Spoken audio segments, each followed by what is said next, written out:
Oktober jadi, wah gue pengumuman terus ya. Gue nggak berharap kalian kasih gue hadiah atau something ya.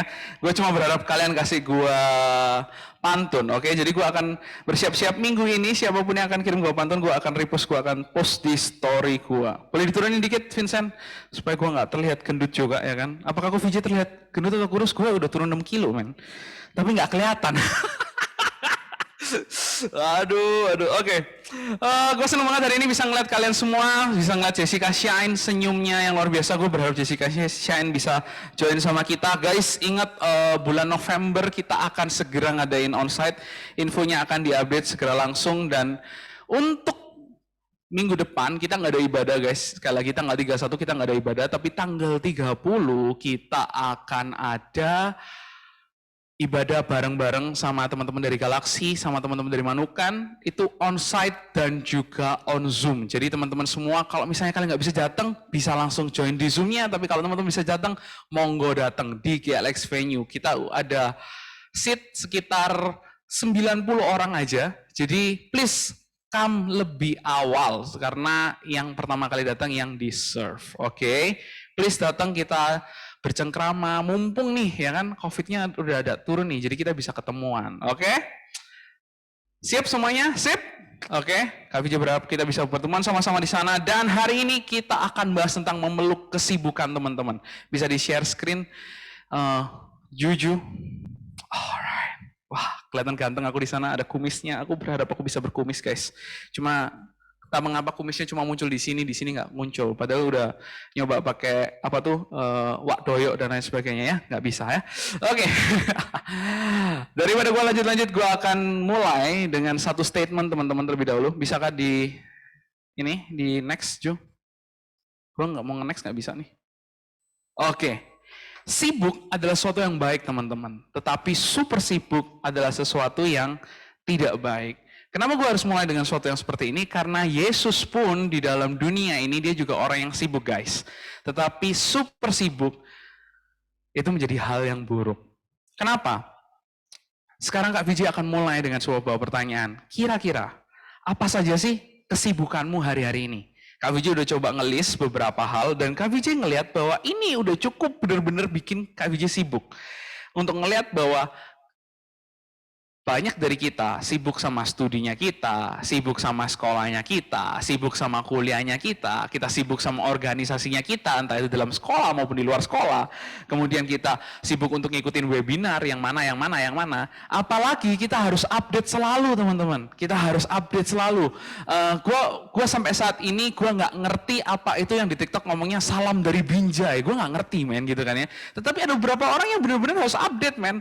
Sampai kasusnya Kim Seon Ho itu ya, wah gila men, gue ngeliatin di Instagram, Instastory, hampir setiap hari orang-orang pada update, orang-orang pada kayak ini loh Kim Seon Ho lagi ada masalah kayak gini, aduh habis Hongcha, aduh kenapa kok bisa kayak gini, oh semuanya update.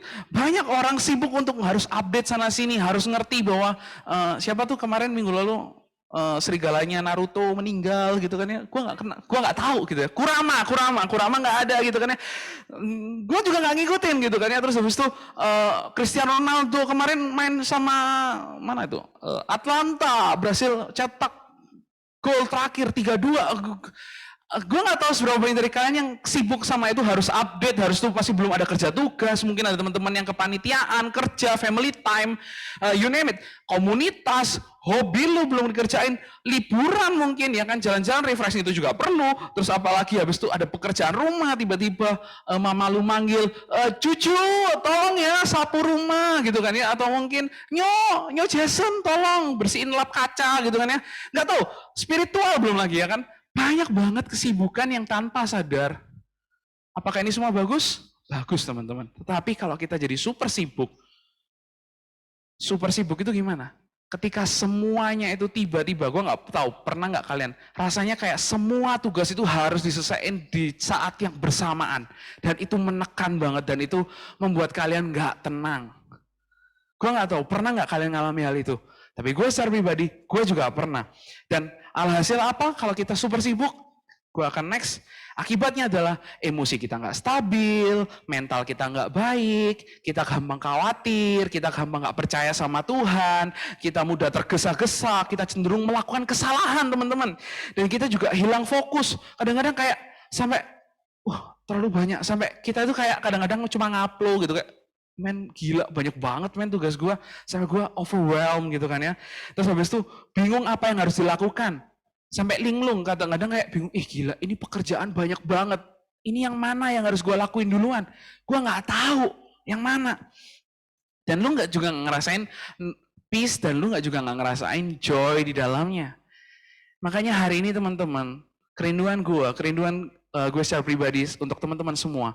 Ayo teman-teman, kesibukan itu bukan musuh, tapi kita harus memeluknya. Kalau lu tahu di UFC, gue belajar banyak dari si Kak Boom. Kak Bumi sangat suka banget MMA dan UFC gitulah ya. Gue nggak terlalu mendalami, tapi dia selalu ngomong orang yang meluk duluan, orang itu yang menguasai.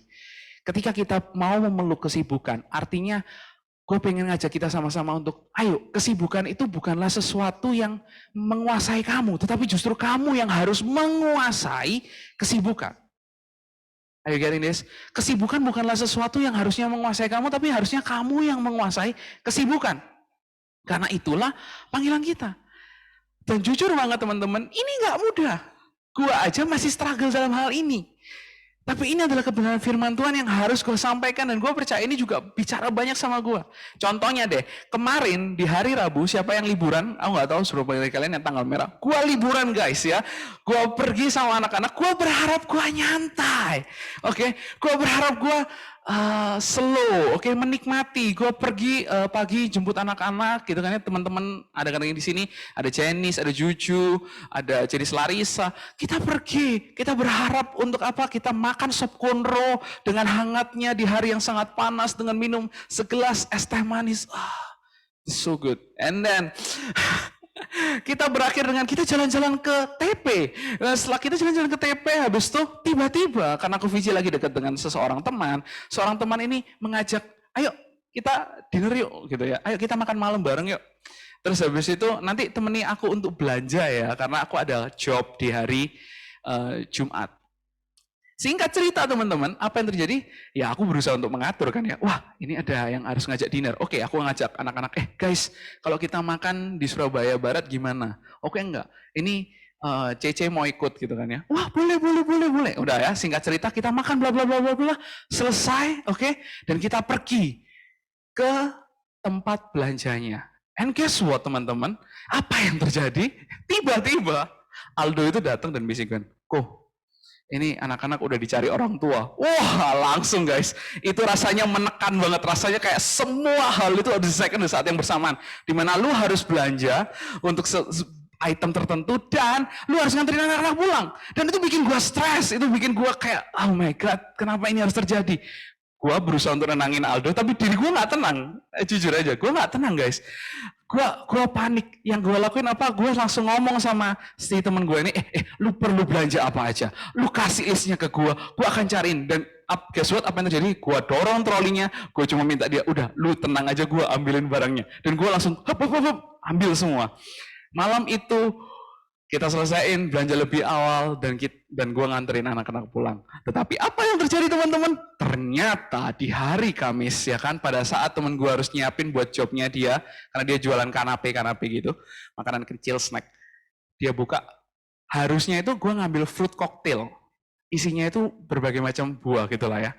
Pas dibuka kalinya, itu bukan fruit cocktail guys, tapi isinya peach.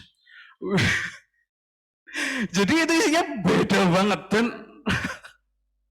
temen gue tiba-tiba langsung ngechat, VJ kamu ngambil apa kemarin gitu kan. Wah langsung kayak, sorry guys, sorry. Dan itu kacau gitu kan ya. Tapi beruntungnya karena kita cukup berhikmat dalam FNB gitu kan ya guys ya, kita masih bisa ngakalin sehingga itu bisa kelihatan cantik dan cocok. Oke. Well, itu mungkin sesuatu yang simple yang terjadi dalam kehidupan gue, tapi gue nggak tahu apa yang terjadi dalam kehidupan lu. Mungkin hari ini lu punya tugas, lalu orang tua lu di rumah ngomong sama lu, Sinyo bantuin mama ini, Sinyo lakukan ini, Nih lakukan ini, dan itu semua bikin kamu tambah emosi. Itu bikin kamu nggak tenang, dan akhirnya apa yang terjadi? Lu tengkar sama orang tua lu ngomong, "Sek tak lama perhatiin aku ini belum mari di sini." Kamu ngomel, kamu meledak. Dan itu semua bikin lo stres. Masalah itu selesai, tetapi relasi lo jadi buruk sama orang tua dan lo harus membereskan masalah tersebut. Ya, masalah lo mungkin hari ini lo belajar untuk sesuatu, selesai. Tetapi pada waktu kamu diminta sama orang tuamu, kamu nggak ngomong dengan tenang, kamu bertengkar dengan mereka. Dan apa yang terjadi dengan kehidupanmu, teman-teman? Masalah satu kelar, tambah masalah lain. Dimana masalah ini sebenarnya nggak penting-penting banget gitu kan. Lu seharusnya bisa nggak bertengkar sama orang tua lu, tapi itu terjadi karena lu nggak tenang. Makanya hari ini teman-teman, gue pengen encourage kita semua. Kesibukanmu mau macam apapun, tekananmu mau macam apapun, tapi kita harus belajar dengan tenang. Oke, kita harus belajar dengan tenang. Bagaimana dengan keadaanmu hari ini, teman-teman? Bagaimana keadaanmu ketika kamu sibuk? Apakah kamu masih punya waktu dengan Tuhan, dengan keluarga, pertemanan, pelayanan? Apakah kamu udah menyelesaikannya satu persatu? Atau kamu menyelesaikannya dengan cara yang nggak tepat? Karena apa? Karena kamu tertekan, karena kamu nggak tenang. Ko VJ bukanlah orang yang gampang tenang. Teman-teman tahu di sini, Ko VJ juga gampang panik. Ko VJ juga masih harus sangat banyak belajar tentang kebenaran firman ini. Di mana gua harus bisa lebih tenang. Bukan malah melakukan hal-hal yang nggak seharusnya dialami. Dan aku harus bilang, musuh terbesar dalam kehidupan kita adalah super sibuk. Musuh kelihatannya super sibuk itu looks good, tetapi kesibukan itu bisa menghancurkanmu ketika itu menguasaimu. Super sibuk itu bisa tentang kesibukan yang menguasaimu, bukan kamu yang menguasai kesibukan. Gue nggak tahu apa yang lu hadapin hari-hari ini, apa yang lu lagi struggling hari-hari ini, tapi kalau kesibukan itu menguasai lu, you are in trouble, kamu jadi nggak tenang. Oke? Nggak tenang. Kelihatannya bagus, iya, tetapi itu adalah cara iblis untuk mencuri sukacita dan damai sejahtera dalam kehidupan lu. Hawa dulu juga jatuh karena ngelihat buah itu terlihat baik, guys. Kalau kita hari ini ngelihat kesibukan, ya it looks good. Tetapi kalau sampai itu menguasai lo, itu nggak baik. Pegang prinsip ini, jadi berhati-hatilah. Kalau itu emang menghancurkan lo, coba ngambil waktu untuk tenang. Dan kita akan belajar hari ini teman-teman, dari seorang pribadi yang harusnya kita contoh. Siapakah itu? Yesus. Yesus itu sibuknya apa aja? Banyak banget guys. Kalau gue bisa ngomong kesibukannya Yesus, gue udah coba ngelis nih ya. Yesus harus turun ke dunia untuk ngelakuin misinya Allah. Yesus harus turun ke dunia dengan tugas apa? Dia ngerekrutin guys 12 orang murid. Dan dia harus memuridkan mereka, mengajari mereka, karakter mereka, tentang iman mereka. Dan waktu Yesus melayani cuma 3 tahun. Which is itu sangat-sangat short banget. Kemudian dia juga harus ngurusin para hatersnya, orang Farisi yang datang ngomong sama dia, dan dia harus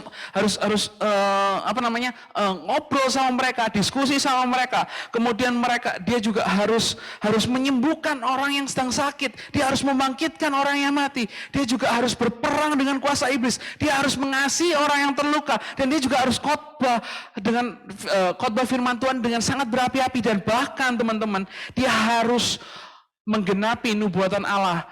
Di sepanjang perjanjian baru itu ada 351, which is itu sangat banyak guys. Dan Yesus juga adalah pribadi yang sangat sibuk. Tetapi kalau kita baca tentang kisahnya, Yesus tidak pernah sekaligus dia in rush, dia nggak pernah sekaligus dia nggak tenang, enggak, dia always tenang. Dia nggak pernah tiba-tiba kalau dia lagi panik habis itu ngomong sama teman-teman yang lain, sama murid-muridnya, ayo cepat ke sana, ayo lari, nggak ada. Dia jogging aja nggak ada guys, nggak ada jogging, nggak ada sprint, nggak ada apa-apa, dia cuma tenang. Salah satu ayat yang bikin gue juga sadar itu di mana, di Markus 2 ayat 14, waktu dia ngomong sama Lewi, anak Alfius, pemungut cukai. Dikatakan di firman Tuhan di Markus 2 ayat 14 dikatakan bahwa kemudian Yesus berjalan lewat di situ. Yesus selalu tenang. Yesus tidak pernah sprint. Yesus nggak pernah terburu-buru. Yesus selalu tenang. Dia berjalan, dia tenang. Banyak tugasnya banyak, tapi dia selalu tenang. Contoh, kisah lainnya apa lagi? Kalau kalian baca di Matius 9 ayat 18 sampai 26, kisah tentang ada seorang anak Yairus. Ya guys, yang mati. Ayahnya tiba-tiba datang, Yesus anak perempuanku mati di rumah. Lu bayangin, ketika lu ngeliat ada orang yang sedang kesakitan, ada orang yang mungkin mati, apa yang lakuin? Lu akan langsung, ayo buru-buru, ayo segera kita harus ke sana. Yang pertama kali muncul dalam pikiran lu, ini adalah tekanan yang harus urgent, yang harus diselesaikan. Well, nggak salah, tetapi ketika kesibukan itu menguasai lu jadi nggak tenang, ya jadi panik. Tapi Yesus memilih untuk Yesus tenang. Dan kalau kalian baca di ayat itu, teman-teman bisa buka di Matius 9 ayat 18 sampai 26, teman-teman akan menemukan bahwa di tengah-tengah perjalanan ada seorang perempuan yang sakit pendarahan 12 tahun lamanya, itu memegang jubah Yesus, dan Yesus masih ngomong sama perempuan itu. Menurut kita, gila apa? Tuhan, ini ada orang yang mati, tapi lu masih ngurusin orang sakit yang lain. Yesus sedang ngajarin kita, teman-teman. Kita perlu tenang dalam menghadapi kesibukan. Kita nggak perlu in rush, kita nggak perlu panik, tergesa-gesa.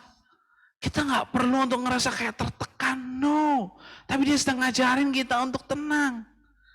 And guess what? Setelah perempuan ini diurusin, diopeni, dia lanjutkan perjalanannya menuju ke anaknya Yairus, yang tadi yang aku ceritakan yang mati itu. Dia datang ke sana dan dia ngomong, anakmu ini cuma sedang tertidur, maka bangkitlah. Yesus membangkitkan anak perempuan yang mati. Hello, pertanyaan gue hari ini, seberapa banyak dari kita ketika kita tertekan dengan kesibukan kita jadinya nggak tenang, kita jadinya emosi, kita jadinya salah ambil keputusan, kita jadinya nggak ngomong dengan mama kita secara tenang, tapi kita ngomong, "Setalah, Ma, kamu kok nggak ngerti aku sih, Ma?" Nanti ada temennya kita, mungkin kerja kelompok, terus habis itu hasilnya salah, karena kita terburu-buru, kita, ya wes lah garapan nih kayak, terus kayak gitu hasilnya nggak bagus. Akhirnya apa? Nyala, kamu sih, gak gitu. Akhirnya relasi lu rusak. Lu pelayanan, lu bolong-bolong. Enggak. Tuhan nggak minta, Tuhan nggak minta lu tergesa-gesa. Tuhan minta lu tenang. Ada kisah lagi, yaitu kisah tentang Lazarus dibangkitkan. Kita akan coba gali lebih lagi di ayat ini. By the way, gue nggak tahu sisa menit gue berapa. Jenis Larissa, please info gue lewat chat ya. And then di kisah ini, teman-teman, Yesus mendapatkan kabar bahwa Lazarus itu sedang sakit. Kita akan temukan di ayat Yohanes 11 ayat 4 bahwa ketika Yesus mendengar kabar itu bahwa Lazarus sedang sakit, ia berkata, penyakit itu tidak akan bawa kematian, tetapi akan menyatakan kemuliaan Allah, sebab oleh penyakit itu anak Allah akan dimuliakan. Waktu kita pertama kali baca ini, kita kaget. Oke, penyakit itu tidak akan bawa kematian. Oke Tuhan, so what? Apa yang engkau lakukan? Apakah engkau akan pergi ke tempat di mana Lazarus sedang sakit untuk menyembuhkannya? Tetapi apa yang terjadi, teman-teman? Yohanes 11 ayat 6 dikatakan, namun setelah didengarnya bahwa Lazarus sakit, ia apa, teman-teman? Sengaja tinggal 2 hari lagi di tempat di mana ia berada. Kalau kita ngerti ada orang yang sakit, kita akan berusaha untuk langsung datang kepada dia, kita akan berusaha untuk bawa dia, kita akan rush, kita akan lari, kita akan panik. Tetapi Yesus, dia tenang. Bukan berarti waktu kalian habis baca ini, terus habis itu tiba-tiba Ko Rivaldo yang lagi nonton ini lagi sakit, habis itu dia minta pertolongan, habis itu kalian ngomong gini, tenang ya, 2 hari lagi aku baru nyamperi kamu. Ya nggak gitu juga, ya kan guys ya. Tetapi gue pengen ngajak kita semua, bisakah kita tenang ketika kita menghadapi tekanan yang ada dalam kehidupan. Seakan-akan kita harus langsung segera datang ke sana, kita harus hadir di sana. Dan singkat cerita teman-teman, Lazarus mati dan Yesus datang, Yesus baru berangkat 2 hari setelah kematian Lazarus. Dan dia sampai di sana kurang lebih ada ayat-ayat yang ngomong ya sekitar 4 hari, sekitar 3 hari dia baru sampai di saat Lazarus itu udah mati. Kelihatannya telat, kelihatannya kayak nggak peduli, kelihatannya kayak nggak bagus. Tapi ada satu ayat yang menguatkan gue. Kenapa gue nggak bisa next? Bolehkah di next? Oke. Maka mereka mengangkat batu itu, lalu Yesus menengadah ke atas dan berkata, ini yang menarik, Bapa, aku mengucap syukur kepadamu, karena engkau telah mendengarkan aku.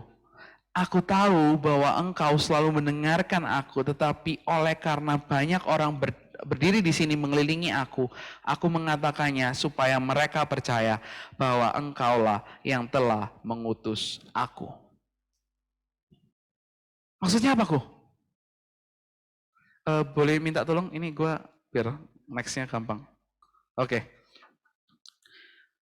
Yang diajarin sama Tuhan di sini adalah Tuhan sedang berusaha untuk tenang. Tenang kenapa? Dia tenang. Dia ingin mengajari kita untuk kita tenang. Bukan karena kita yang memegang kendali, tetapi Tuhan yang berkuasa dan memegang kendali. Seringkali teman-teman dalam kehidupan kita nggak nyadari, kesibukan itu datangnya dari Tuhan. Kesibukan itu bukan dari diri kita. Kesibukan itu, ya Tuhan emang ngasih kita berbagai macam tugas. Minggu lalu kita udah belajar, kita harus set prioritas, kita harus mengasihi sama, kita harus sibuk untuk melayani orang lain, kemudian kita harus istirahat. Ya semuanya itu harus dilakukan. Dan itu bikin kita sibuk, bikin kita stres. Tetapi bukan berarti kita jadi panik. Yang Tuhan inginkan adalah kita tenang, teman-teman. Kenapa? Karena jika Tuhan yang memberikan tanggung jawab itu kepada kita, Tuhan juga yang memampukan kita untuk menjalaninya. Bukan berarti itu dikontrolnya kita, di tangannya kita sehingga wah Kak kalau misalnya ini gagal nanti gimana, Kak kalau misalnya apa yang aku lakukan ini nggak berhasil gimana. No, engkau berusaha, engkau harus melihat bahwa Tuhan yang pegang kendali. Ketika engkau punya tanggung jawab yang banyak, engkau punya sesuatu yang menekan yang harus diselesaikan bersama-sama, kerjakan satu persatu. Dan percayalah bahwa memang kalau misalnya ada satu pun yang mungkin miss, teman-teman, gue harus belajar, gue harus ngomong ini, Tuhan pegang kendali. Gue gak bisa excellent di segala macam hal. Ada kalanya gue ada pelayanan menuntut, orang tua menuntut, kemudian kuliah gue harus menuntut, dan itu bikin gue stres, bikin gue struggle. Tapi satu hal yang Kak Betuel selalu bilang, belajar untuk tenang, belajar untuk rest. Bukan rest istirahat, diem aja, enggak. Tetapi belajar untuk percaya sama Tuhan. Kalau Tuhan itu pegang kendali, kalau Tuhan kasih lu kesibukan itu, Tuhan yang mampukan lu untuk ngerjain itu satu-satu. Makanya gue selalu ngomong kalau misalnya gue tanya sama anak-anak, lu lagi sibuk apa minggu ini? Terus dia ngomong, wah gue sibuk kok, ada organisasi gini-gini.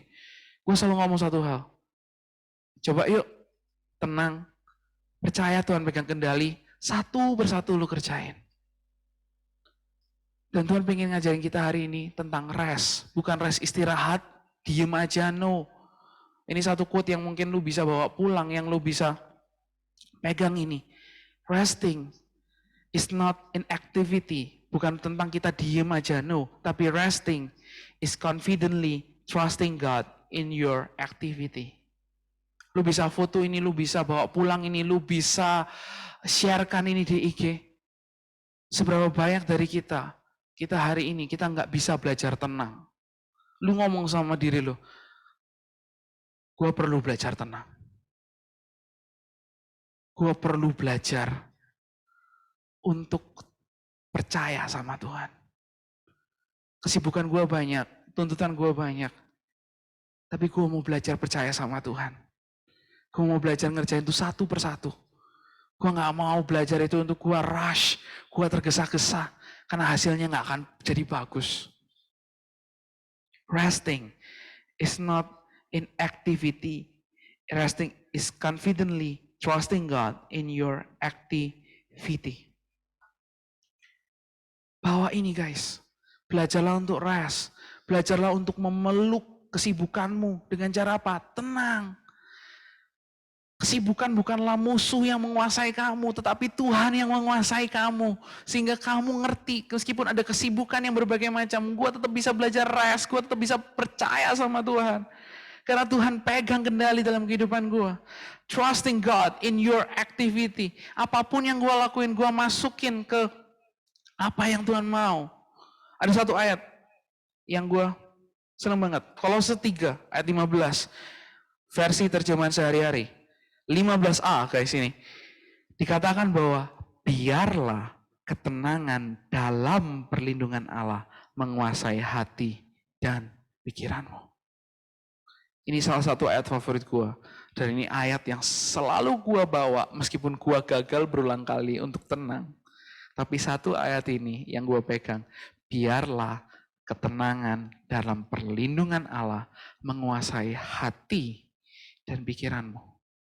Ketika engkau tahu bahwa engkau tenang karena ada dalam perlindungan Allah yang besar, maka hatimu dan pikiranmu akan bisa mengalami yang namanya damai sejahtera. Apa itu damai sejahtera, Kak? Damai sejahtera itu membantumu untuk berpikir tenang, untuk engkau tahu pilihan mana yang harus engkau pilih. Hal apa yang harus kamu lakukan. Itulah buah daripada saat engkau tenang, saat rest in God. Gue akan close dengan sebuah kisah ini. Mungkin teman-teman tahu, tulah ke-10 waktu bangsa Israel harus keluar dari Mesir. Yaitu tentang kematian anak sulung.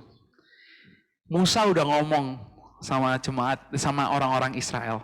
Guys, malam hari ini Tuhan akan kirimkan malaikat pencabut nyawa untuk mengambil setiap anak-anak yang ada di Mesir. Tetapi kalian akan dilewatkan. Kalau kalian memotong anak domba kalian yang tidak bercela dan kalian menguaskan darah itu di palang pintu kalian. Sampai bentuk kayak salib seperti gambar yang ada di samping gua ini. Dan engkau akan dilewatkan. Anakmu nggak akan kena. Can you imagine pada saat itu? Gue bisa bayangin ada 2 jenis keluarga yang ada di saat itu, teman-teman. Yang satu, and for your information ya guys, dulu nggak ada AC guys ya. Jadi itu pasti itu jendela bukaan semua, oke, ya kan? Apalagi panas gitu kan ya. Itu lebih panas guys daripada di Surabaya guys ya. Kita aja yang di Surabaya kalau nggak pakai AC kita udah ini neraka atau apa, ini pencobaan neraka atau apa gitu kan ya. Gue nggak tahu apa yang di benak lo. Tapi lo bisa bayangin itu malam semuanya dibuka, mereka lagi makan malam. Habis itu ada 2 tipe keluarga. Ada tipe yang khawatir, ada tipe yang gak khawatir. Karena pada malam hari itu, tempat tinggal orang-orang Israel sama Mesir ini barengan guys. Can you imagine? Tiba-tiba, aduh, anak sulungku mati. Orang Mesir teriak kayak gitu. Baru satu teriak itu, tetangganya yang lain, aduh anak sulungku mati. Rasanya kayak malam itu malam yang mencekam. Malam yang membuat mereka jadi khawatir, mereka jadi tertekan. Aduh, gimana ini? Gimana ini? Gimana ini? Aduh, anak mati. Dan gue bisa jelasin ada 2 jenis keluarga Israel yang ada pada saat itu. Ada yang malam, waktu istrinya, lu bayangin kayak makan malam di biskuit kongguan gitu kan ya guys ya. Lagi makan malam habis itu istrinya ngomong, "Pak, ini gimana? Yang sebelah udah teriak-teriak anaknya mati. Ini anak kita selamat gak ya Pak ya?" Terus papanya ngomong, "Udah tenang aja. Musa tadi udah ngomong. Tenang aja. Tuhan pegang kendali. Tenang aja. Sudah makan malam yang enak." Mereka bengok-bengok. Sakarpe. Salah mereka kok. Mereka gak percaya sama Tuhan. Terus ada satu lagi yang khawatir. Papanya. Aduh, ini gimana ya? Sebelah kok pada teriak-teriak. "Ma, gimana ini, Ma?" "Loh, ya apa-apa? Tadi domba wis mbok ini toh wis mbok potong toh. Iya, wes tak potong kok, Ma. Itu domba terakhir. Tapi, Ma, aduh, Ma, aku pusing. Tadi loh, Ma, aku habis nyolong duitmu, Ma. Terus, loh, Papa kok nyolong duitku? Iya, aduh, tadi aku kepepet. Aduh, ya apa ya, ini anak kita selamat atau enggak ya, Pak ya? Aduh, anak domba kita mek satu tok, apa? Iya, mek satu tok. Aduh, ya apa ya? Aduh. Mereka nggak enjoy makan malam mereka, tapi mereka sibuk untuk khawatir dan mereka sibuk untuk tertekan.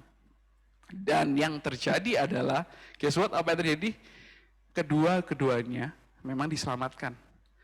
Tapi yang berbeda adalah kualitas mereka saat makan malam. Yang satu bisa tenang, yang satu nggak tenang.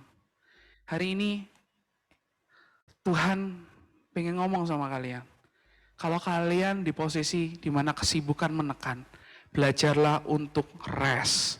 Belajarlah untuk tenang. Belajarlah untuk thank you, Devian. Drama yang hebat, guys. Thank you so much.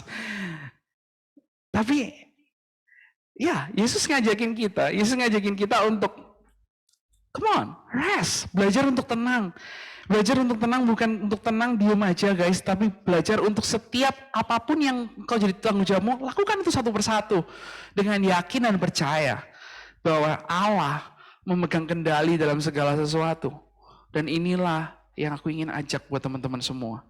Sudahkah kamu hidup dalam kesibukanmu dengan percaya bahwa Tuhan pegang kendali? Sudahkah kamu tenang? Sudahkah kamu melakukannya satu persatu? Nggak usah panik, nggak usah bingung, nggak usah tergesa-gesa. Tapi engkau berdoa. Kalau engkau panik, apa yang harus engkau lakukan? Berdoa.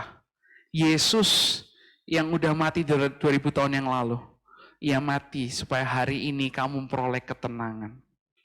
Yesus yang mati 2000 tahun lalu, Dia tidak mati supaya kamu hari ini tergesa-gesa, no.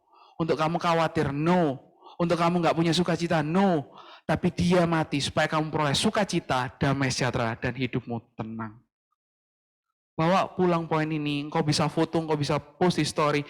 Resting is not inactivity. Resting is confidently trusting God in your activity. Gue berharap ini bisa memberkati lo semua. Dan lo bisa bawa pulang ini. Dan mari kita doa sama-sama yuk.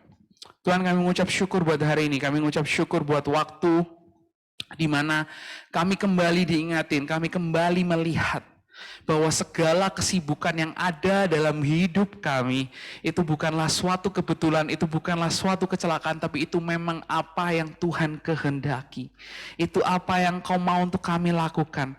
Tetapi ampuni kami Tuhan, kalau seringkali kami panik, seringkali kami tergesa-gesa, seringkali kami merasakan itu sebagai suatu beban dan kami lupa untuk kami percaya sama Engkau bahwa Engkau Allah yang akan menemani kami, memberikan kemampuan kepada kami untuk melakukannya.